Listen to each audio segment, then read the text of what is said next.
Friends, இன்றைக்கி நம்ம ஒரு நார்த் இந்தியன் ஸ்டைலில் ஒரு டிஃப்ரெண்ட்டான ஒரு மசாலா பூரி செய்யலாம். அதுக்கு ஒரு மிக்ஸி ஜார் எடுத்துக்கலாம். 1 ஸ்பூன் தனியா, 1 ஸ்பூன் சோம்பு, 1 ஸ்பூன் சீரகம், 1 ஸ்பூன் கடுகு, ஒரு 3 காஞ்ச மிளகாய், ஒரு 4-5 கொஞ்சோண்டு வெந்தயம் போட்டுக்கலாம், ஒரு 4 பூண்டு. இது எல்லாத்தையும் தூள் பண்ணி எடுத்துக்கலாம். தண்ணி ஊற்றாமல் தூள் பண்ணி எடுத்துகிட்டு வரணும். எல்லாத்தையும் தூள் பண்ணி எடுத்துகிட்டு வந்தாச்சு. இப்போ ஒரு பவுல் எடுத்துக்கலாம். 2 கப்பு கோதுமை மாவு எடுத்துக்கலாம். 1 கப்பு. இப்போ 2வது கப்பும் கோதுமை போட்டுக்கிறேன். இப்போ நம்ம தூள் பண்ணி வச்சுருக்க மசாலாவை போட்டுக்கலாம்.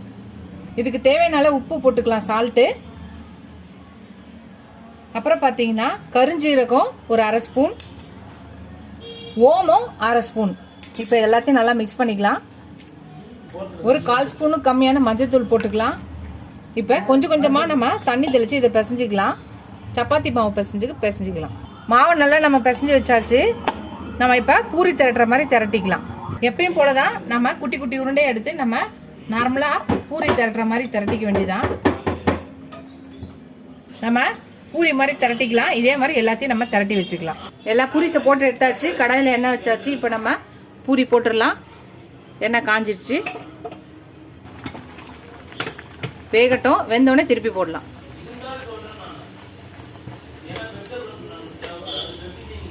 ஒரு பக்கம் வந்துருச்சு, திருப்பி போடலாம். இந்த பக்கமும் வேகட்டும்.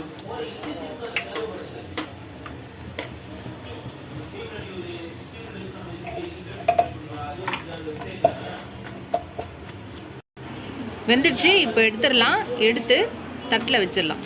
ஃப்ரெண்ட்ஸ், நம்மளோட மசாலா பூரி ரெடி ஆயிடுச்சு. நார்த் இந்தியன் ஸ்டைலில் ஒரு டிஃப்ரெண்ட்டான ஒரு மசாலா பூரி ரெடி ஆயிடுச்சு பாருங்கள். தொட்டுக்க டொமேட்டோ கெச்சப் வச்சுருக்கேன். நீங்கள் ஏதாவது சட்னி எது வேணாலும் வச்சுக்கலாம். இதுக்கு டொமேட்டோ சாஸ், டொமேட்டோ கெச்சப்பு நல்லாயிருக்கும். ரொம்ப சாஃப்டாகவும் டிஃப்ரெண்ட்டாகவும் இருக்குது. பார்த்தீங்கன்னா தெரியும். உள்ளுக்குள்ளே பார்த்தீங்கன்னா நல்லா மசாலாஸ்லாம் இறங்கி டிஃப்ரெண்ட்டாக இருக்கும். ரொம்ப சாஃப்டாக இருக்குது.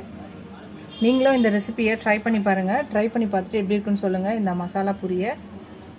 இந்த வீடியோ உங்களுக்கு பிடிச்சிருந்துச்சா லைக் பண்ணுங்கள், ஷேர் பண்ணுங்கள். உங்கள் ஃப்ரெண்ட்ஸ்க்கு அந்த சேனலை ஷேர் பண்ணி சப்ஸ்கிரைப் பண்ண சொல்லுங்கள். Keep supporting my channel, keep வாட்சிங் மை ஃபுல் வீடியோஸ். நீங்கள் எவ்வளோக்கு சப்ஸ்கிரைப் பண்ணி லைக் பண்ணி கமெண்ட் பண்ணுறீங்களோ அவ்வளோக்கு என்கரேஜிங்காக இருக்கும், சப்போர்ட்டிங்காக இருக்கும். புது புது ரெசிபிஸ் கூட ஹெல்ப்ஃபுல்லாக இருக்கும். இதோட அடுத்த வீடியோவில் அடுத்த ரெசிபியில் பார்க்கலாம். Tata, bye bye friends.